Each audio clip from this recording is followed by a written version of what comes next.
Bueno, vamos a continuar con la clase.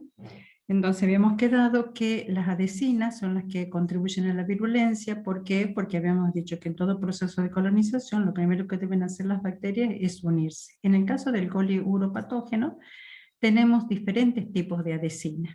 Entre ellas, por ejemplo, la pili tipo 1, que al unirse, dice, a las células huésped del tracto urinario, evitan el flujo de orina normal. ¿Por qué? Porque se unen a esos receptores que estaban en la uroplaquina a través de la fimbria H. Como vemos acá, vemos una fotografía y vemos con todos los apéndices que tiene la bacteria. En los pilis tipo 1 que tienen esta estructura, y en el extremo tiene el FIM-H codificado por el gen del mismo nombre, que digamos, son capaces de unirse a las células facetadas que están en el tracto, digamos, en contacto con el lumen de vejiga. Y después tenemos las fimbrias tipo P, que producen una serie de señales que facilitan la infección bacteriana. Hemos dicho que las tipo P, las pili tipo P, estaban muy relacionadas con cepas pielonefritogénicas. Y estas se denominan manosas resistentes porque se combinan con receptores específicos que no contienen manosas, por ejemplo, galactosa. Manosa resistente se denomina así porque producen la aglutinación de matíes aún presencia de manosa. Y acá tenemos la organización de esa fimbria P, que también tiene un extremo que es capaz de unirse a estos azúcares. Acá vemos con mayor detalle la fimbria tipo P, como tiene, este es el extremo por el cual se produce la unión íntima con los receptores a nivel digamos, de las células huésped, y acá tenemos la estructura, el FIM-H, esto que tiene el pili tipo 1, que esto es común a todas las enterobacterias. En cambio, esta es propio de los uropatógenos. Pero por supuesto el primero que se une y el que va a iniciar la colonización es a través de la fimbria P. Entonces acá tenemos que la fimbria P facilita la respuesta inflamatoria, prevalecen en pacientes con pielonefritis aguda, es digamos muy frecuente que produzcan las infecciones urinarias en los niños a nivel de riñón. Las tipo 1 son aquellas que los receptores están presentes en varios tipos de células, porque todas las enterobacterias se caracterizan por tener fimbria tipo 1. Y la expresión incrementa la severidad de las infecciones urinarias en los niños también. Entonces acá nosotros tenemos esquematizado, acá está digamos, esquematizado el Escherichia coli, la fimbria y el extremo por el cual se une. Y acá tenemos el Escherichia coli a través de la fimbria P, se une a receptores alfa-D-galactopiranosil o D-galactopiranósido, que son receptores que se encuentran a nivel de tejido renal. Entonces acá están las superficies que contienen todos estos residuos de azúcares a los cuales la fimbria tipo 1 puede unirse. Bueno, ¿cómo se produce la patogenia de Escherichia coli en células epiteliales de vejiga y cómo llegan a producir una cistitis? Entonces habíamos dicho que la unión es a través de las células bacterianas de Escherichia coli, que a través de la fimbria tipo 1 se unían a través de la fimbria H más específicamente, a las uroplaquinas. Cuando acá fallan todos esos elementos, como habíamos dicho, el flujo del proceso de micción, falla la secreción de proteína, las células del sistema inmune no son arrastradas, o es tal muchas veces la carga bacteriana que no pueden ser arrastradas fácilmente por la descamación natural que sufre el epitelio urinario. Entonces, así como las bacterias van ingresando y son capaces de alcanzar, estas serían las células más externas, entonces así son capaces de alcanzar capas inferiores, que hemos dicho que las basales son las que van después a ir reemplazando las células que se han ido eliminando. Entonces, las bacterias se van uniendo, formando un cúmulos y se van internalizando a la segunda, a la tercera capa de células de todo el urotelio. Entonces, acá vemos cómo las bacterias, en este caso, también inducen a la inflamación y la exfoliación ocurre, pero muchas veces ya cuando son comunidades bacterianas es muy difícil que eso ocurra. Y mientras tanto, ya como esas comunidades celulares, intracelulares, que son semejantes al biofilm, van liberando a su vez células que, como vemos acá, van colonizando cada vez capas más interiores del tejido urinario, y eso contribuye a la persistencia de la bacteria. Acá tenemos otro esquema en donde acá podemos observar, estos son los neutrófilos. Estas son esas formas filamentosas, o sea, son las formas que adquieren la bacteria como una manera también de persistir, porque acá los antibióticos no atacan estas formas bacterianas y tampoco las células del sistema inmune.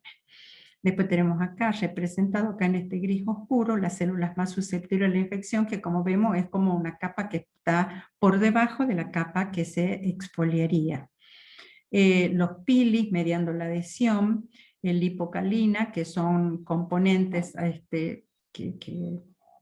digamos, que ayudan al proceso de colonización, los sideróforos, vesículas, acá tiene vesícula la bacteria que secretan toxinas porque actúan como verdaderos reservorios de varios factores de virulencia, y los pili tipo 1. Entonces acá está muy representado como las bacterias llegan, secretan numerosas sustancias, tienen todos los componentes que captan hierro y demás, y después alcanzan las capas superiores, adquieren forma filamentosa, y después todas estas bacterias van a ir a formar esas comunidades bacterianas intracelulares. En pielonefrite, ¿qué ocurre? Que el coli se adhiere también por fibra P. Esta es una bacteria que ya ha sobrepasado vejiga y a través de uréteres ha llegado al tejido renal. Y se adhiere a la célula del tejido renal a través de las fimbrias P. Esta fibra P es expresada por el 80% de las cepas pielonefritogénicas y por el 20% de aquellas que producen bacteriuria asintomática. Ya habíamos dicho que los receptores son glicoesfingolípidos. Se unen por la adhesina PAP-G al oligosacárido, como ya hemos visto también en otras diapositivas. La fibra P es esencial para disparar la respuesta innata del huésped. Entonces, al ingresar Escherichia coli uropatógeno a través de la fibra P, que es la primera que actúa, el uroptelio como defensa secreta citoquinas y la proteína esta específica. Sin embargo, la bacteria posee factores de virulencia agrupada en islas de patogenicidad, y entre ellas la fibra P. Específicamente en la pielonefritis se presentan 3 variantes moleculares codificadas por distintos alelos y se unen a diferentes receptores. La variante 2 es la más importante en esta enfermedad, ya que sus receptores son glicoesfingolípidos. Entonces, de esa manera, con esos receptores específicos y con esa alta capacidad de adhesión que tienen, les resulta muy fácil colonizar el tejido renal.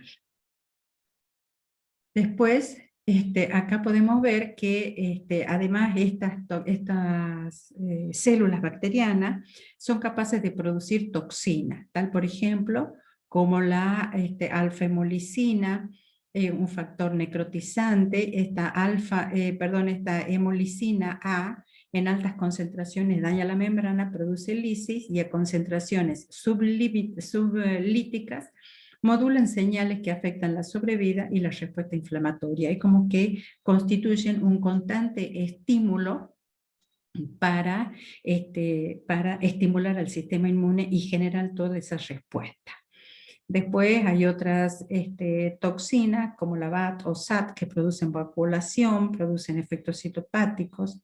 Después también endocitosis del factor a través de lamininas o con vesícula de membrana externa, y también este mismo factor induce degradación y desorden de la membrana. En general, todas estas toxinas lo que hacen es afectar a la membrana, formando produciendo un desequilibrio, un desorden de los constituyentes de la membrana. Perdón. Y después tenemos otros componentes que se ocupan de la captura del hierro. Entonces, tanto la bacteria como la célula huésped compiten por adquirir el hierro y para eso involucran varias estrategias. El sideróforo bacteriano aerobactina secuestra hierro con una alta afinidad, mientras que la lipocalina del huésped se une a la enterobactina y previene la captura del E. coli uropatógeno. Después también hay genes que codifican para todos estos sideróforos que pueden modificar la enterobactina por glicosilación formando otros compuestos, otros sideróforos que efectivamente unen a hierro y no son reconocidas por la lipocalina. Y la aerobactina capta el hierro en bajas concentraciones como por ejemplo aún en orina diluida. Entonces, por décadas se había considerado a Escherichia coli como un patógeno extracelular. Sin embargo, estudios que mediante numerosos estudios se ha podido observar que la bacteria ingresa y se une a través del extremo H del pili y se une a integrinas y otros receptores de colesterol y transportadores lipídicos, como vemos acá. Estos receptores disparan señales en cascada que involucran a determinadas enzimas. Acá están, digamos, toda esta serie de enzimas. Y lo que hacen es activar o estimular al citoesqueleto, a la actina y a la vinculina, y estas señales reordenan los filamentos de actina que forman una membrana, se cierra y envuelve a la bacteria formando estas formas quiescentes como reservorios intracelulares. Entonces, una vez internalizado, el Escherichia coli es recluido en compartimentos que semejan endosoma y se localizan en la malla de actina. Y así las bacterias están en estado quiescente y sirven como reservorio en el caso de las recurrencias, que habíamos dicho que las recurrencias son aquellas infecciones urinarias que se producen por el mismo germen, y esto, digamos, es uno de los fundamentos, por el mismo germen y que se desarrollan en episodio, 2 veces en 6 meses o 3 en un año. Entonces, cuando eso sucede, cuando el mismo microorganismo, se considera que es una infección urinaria recurrente. La liberación del Escherichia coli en el citosol estimula crecimiento rápido y forma también las comunidades bacterianas intracelulares y continúa todo el proceso de agrupar bacterias para no poder ser atacadas por los antibióticos ni por el sistema inmune. Entonces acá está un modelo en un animal experimental. Se ha estudiado cómo esas comunidades bacterianas se van formando. Es una vía de patogenicidad en un modelo murino de cistitis y la persistencia de la bacteria. Entonces acá está en diferentes etapas. El uroepitelio normal, las bacterias se adhieren, como ya habíamos visto, se pegan a través del pili tipo 1, cuando no es suficiente para todos los mecanismos de defensa que tiene todo el urotelio o el tejido en general del tracto urinario, se internalizan y mandan señales entre ellas, se agrupan y forman estas comunidades. Mediante microscopía electrónica podemos observar acá en la fotografía de al lado, primero esquematizado y después las fotos de cómo la bacteria se va internalizando. Y así se ve cómo el Escherichia coli va a determinarles diferenciadas de las células facetadas, como ya hemos visto, y la entrada es un paso crítico. 12 horas post-infección, las bacterias sobrevivientes ya son intracelulares. Por eso las infecciones urinarias muchas veces comienzan a la mañana, a la tarde, ya la bacteria ya ha invadido todo el tejido, el paciente ya comienza con los síntomas y es muy rápido digamos, cómo ellas se instalan y logran colonizar el tejido. La Escherichia coli puede colonizar células de transición y desarrollar esas formas intracelulares, esas formas, bacterias intracelulares que están en colonias, no forman un verdadero biofilm, pero también envuelto por un polisacárido, numerosas colonias, y a la cual es difícil que lleguen los sistemas de defensa. Entonces se forman estas estructuras que se denominan pods bacterianos, y esto es un estudio que se lo ha visto en ratones, haciendo experiencias en ratones. Se ha podido ver con microscopía electrónica, ustedes ven acá está el tapizado de las células y cómo las bacterias se han agrupado en estos verdaderos, como si estuvieran anidadas, digamos, las bacterias allí. Entonces, estudiando ratones sanos y los infectados, los sanos aparecen el tejido, digamos, el basal aparece liso, mientras que los que están infectados presentan un aspecto de un huevo frito sobre la superficie, y esos son los podbacterianos. Tienen una cubierta de carbohidratos, como hemos dicho, están envueltos por el polisacárido, poseen fimbrias como pili tipo 1, la proteína 43, el antígeno 43, que habíamos dicho que tiene mucha injerencia para la formación de los biofilm, y las bacterias actúan de manera diferente según el lugar del pod donde se encuentren, y se comportan como bacterias incluidas en biofilm. Forman un verdadero refugio para los Escherichia coli uropatógenos. Y acá en donde se ve también con más detalle la interacción entre el sistema de defensa del huésped, del hospedador, y Escherichia coli en vejiga. Entonces así como se va viendo que la bacteria, hemos dicho, se pega, ingresa, y vemos acá cómo se van estimulando los distintos factores de virulencia. Muchos de ellos quedan desafectados por todos los componentes que tiene la bacteria para evitarlos. Acá tenemos cómo la fimbria tipo 1 se une a los anticuerpos, secreta aerobactina que se une a la lipocalina y evita que la célula huésped capture hierro, inmunidad a anticuerpos específicos, y también tenemos otros componentes, otros siderófilos resistentes a la lipocalina. Acá está con mayor detalle cómo el Escherichia coli invade el urotelio, facilitado por las fimbrias, como ya hemos visto, se une a células del sistema inmune, activa receptores, el lactol, como consecuencia el factor nuclear, digamos, específico migra al núcleo, estimula la transcripción de factores inflamatorios que van a mediar la fiebre, el reclutamiento de neutrófilos y la permeabilidad vascular. Asimismo, esta forma, digamos, esta manera de actuar de Escherichia coli puede ser responsable de la cicatrización renal.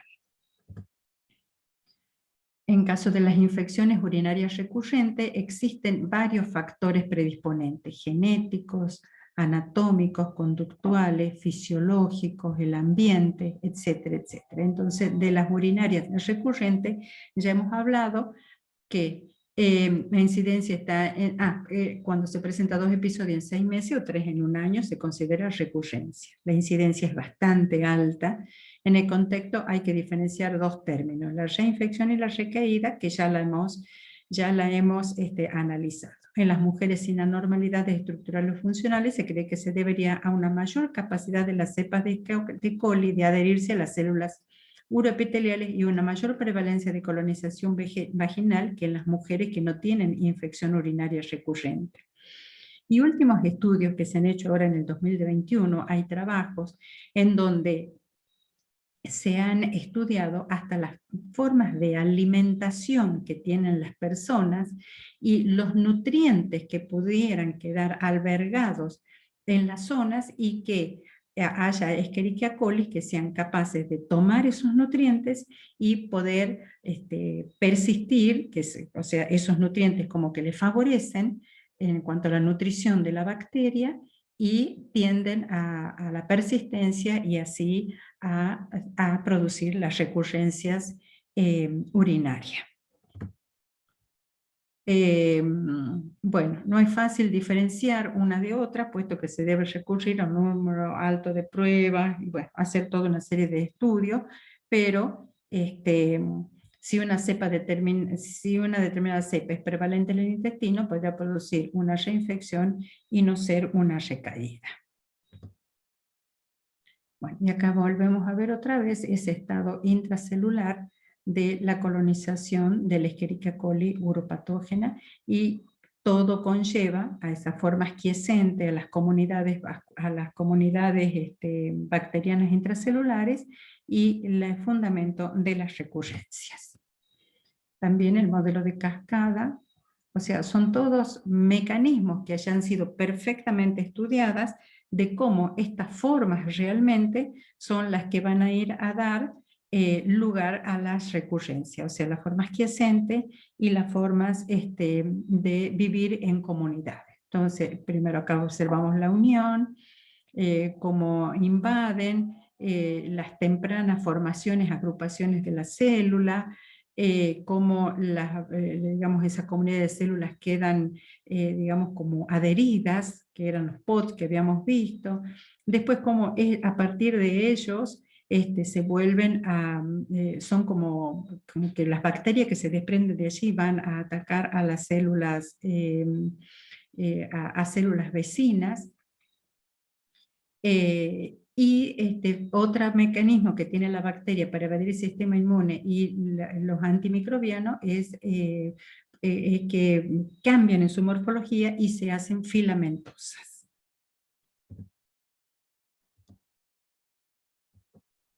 Bueno, esto, si bien ha sido estudiado, si bien se ha estudiado en ratones estas formas de comunidades intracelulares, se ha podido ver en hallazgo en orinas de mujeres con cistitis esas formas filamentosas en la orina. Acá vemos, acá en esta fotografía de acá, la microscopía electrónica de ver esas comunidades, y acá tenemos con una coloración estas comunidades en vejiga y también en orina de ratón. Esto es en ratón.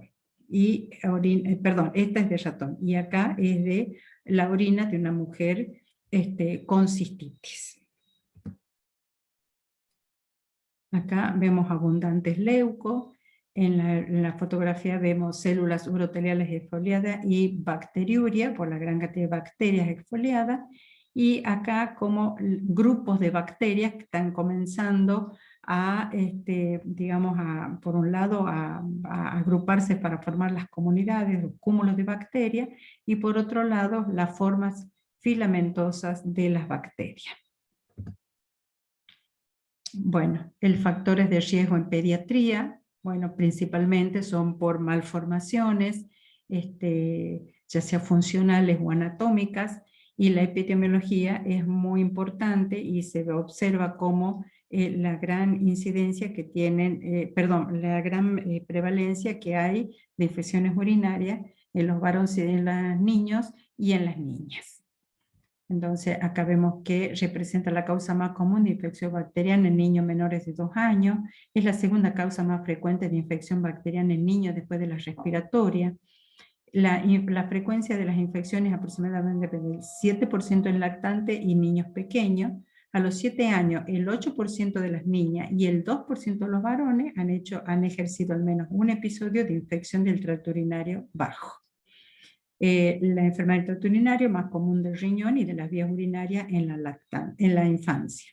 Los lactantes son de particular importancia por el alto riesgo del daño renal y las dificultades en el diagnóstico. Y las mujeres lactantes tienen 2 a 4 veces mayor prevalencia de infección en el tracto urinario que los lactantes del sexo masculino. Esto se debe a la uretra femenina más corta, como ya habíamos hablado. También no debemos olvidarnos un capítulo especial para las infecciones asociadas a la sonda vesical. Es una causa muy, muy frecuente de infecciones urinarias y el principal factor de desarrollo, el principal factor de virulencia que se desarrolla es su capacidad de formar biofilm sobre estas superficies abióticas. El riesgo fundamental es la duración del sondaje, y la infección suele ser monomicrobiana en pacientes sondados por menos de una semana, pero ya por más tiempo esas bacterias, esas infecciones pueden transformarse en polimicrobianas. Las bacterias que causan la infección proceden de la propia microbiota del paciente. Entonces acá en pacientes sondados, la infección urinaria se asocia a la sonda, se define como aquella que ocurre en una persona con ese dispositivo o dentro de las 48 horas después de haberlo retirado. Entonces, bueno, tenemos los diferentes tipos de sondaje corto, sondaje largo, y los microorganismos, según la incidencia en mujeres menores de 50 y mayores de 50, que son Escherichia coli, Klebsiella, Proteus, el estafilococo saprofítico, que es un coco gram positivo, Enterococcus, que está en el grupo de los del género Enterococcus, ya visto en otras clases. La patogénesis de las infecciones del tracto urinario asociadas con el catéter, la introducción del catéter arrastra microorganismos y además ese dispositivo hace que sobre de esa superficie abiótica se deposite fibrinógeno. Entonces sobre ese fibrinógeno se van a ir a ubicar las bacterias. Entonces, depende de la bacteria, el tipo de pili que utilice para unirse a ese fibrinógeno. El enterococo utiliza el pili tipo BP para unirse directamente al fibrinógeno y proteasas específicas que promueven la ruptura del fibrinógeno y lo utilizan como fuente de alimento. Estafilococo utiliza el factor de aglutinación B para adherirse al catéter recubierto de fibrinógeno y potencia la inflamación de la vejiga promoviendo la persistencia. Proteus, que es otra enterobacteria, utiliza varios factores de virulencia. La fimbria es resistente a manosa, flagelos y ureasa que favorecen la formación de cálculos y biopelículas cristalinas, permitiendo la persistencia, la permanencia de las bacterias. Y Escherichia coli usa la adesina fimbria H para unirse al fibrinógeno que recubre los catéteres. Después tenemos la bacteriuria asintomática, que el Escherichia coli uropatógeno tiene un arsenal de factores de virulencia y resultan en infecciones agudas, pielonefritis e llega a producir bacteriemia. La bacteria puede regular la expresión de sus factores de virulencia según las señales del ambiente en el tracto urinario. Esa capacidad de regular los factores de virulencia para evadir la respuesta la respuesta inmune del huésped es una ventaja. El estado portador, la bacteria acumula mutaciones, delecciones y pérdida de genes innecesarios. Entonces la bacteria permanece y esto es bacteriuria asintomática. Se recomienda el tratamiento en embarazadas, previo a una resección uretral o previo a una instrumentación urológica. Entonces, esta puede ser sintomática o asintomática, pero de mucha importancia en estos tipos de pacientes, que es cuando hay que darle valor. De lo contrario, no hay que hacer otros tipos de estudios.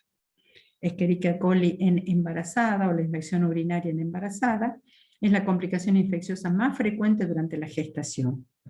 Tiene una incidencia del 8%, principalmente en la sexta semana. No tratadas, estas infecciones urinarias se asocian a una mayor mortalidad fetal, a partos prematuros y bajo peso. La etiología generalmente es por coli, Escherichia coli, Klebsiella, Proteus, Staphylococcus saprofíticos y el Streptococcus agalactiae. Un urocultivo con Streptococcus agalactiae debe ser jerarquizado. Y acá vemos el porcentaje de cistitis un 4%, pielonefritis en un 2%, las recurrencias se producen hasta en un 23%. Y acá lo que se puede ver es las bacterias que predominan en una ITU no complicada, como vemos acá un 75% es por el coli uropatógeno, y mientras que en la complicada ya disminuye algo el uropatógeno y comienzan a prevalecer otros tipos de bacterias, o positivas, gram positivas o gram negativas. Bueno, que los estudios de los datos epidemiológicos en la Argentina por ahí de pronto no se consiguen tan fácilmente, pero siguen siendo semejantes a de muchos años atrás. Siempre continúa, que acá este es un hospital de Buenos Aires donde se ha hecho un estudio en el año 2018. Bien, se incluyen 87 pacientes de los cuales 48% y 52% se consideran como hitos de la comunidad e hitos asociados a los cuidados de la salud. O sea, son pacientes que a lo mejor están en algunas casas donde tipo geriátricos, ¿no? Los patógenos más frecuentes fueron coli, Klebsiella, Enterococcus faecalis, y se observó una frecuencia de patógenos multiresistentes, que habíamos dicho que también la facilidad con que se dispersan, con que se diseminan las cepas resistentes. Estudio sugiere que las ITUs asociadas a la comunidad representaría una categoría de ITU epidemiológica y microbiológicamente diferente de aquella en donde están a los o sea, de los cuidados de la adquirida en las salas, en los cuidados de la salud y a los de la comunidad, y se debería identificar correctamente estos pacientes con el fin de proporcionar un tratamiento empírico adecuado. Y después en pacientes sondados, también en otro estudio que se ha hecho, predomina Escherichia coli, Pseudomonas, se asocia Pseudomonas y Cándida. Bueno, el diagnóstico, que lo van a ver muy bien en la parte práctica, también que el cultivo convencional también puede hacerse por citometría de flujo, PCR para determinar factores de virulencia y también identificación de bacteriuria por espectrometría de masas. Bueno, con esto ha terminado la clase y ustedes ya saben que pueden consultarme por mail o conocen mi teléfono o lo consultan a las dudas en los teóricos prácticos y no hay ningún problema en evacuar todas las dudas. Gracias chicos, que estén bien.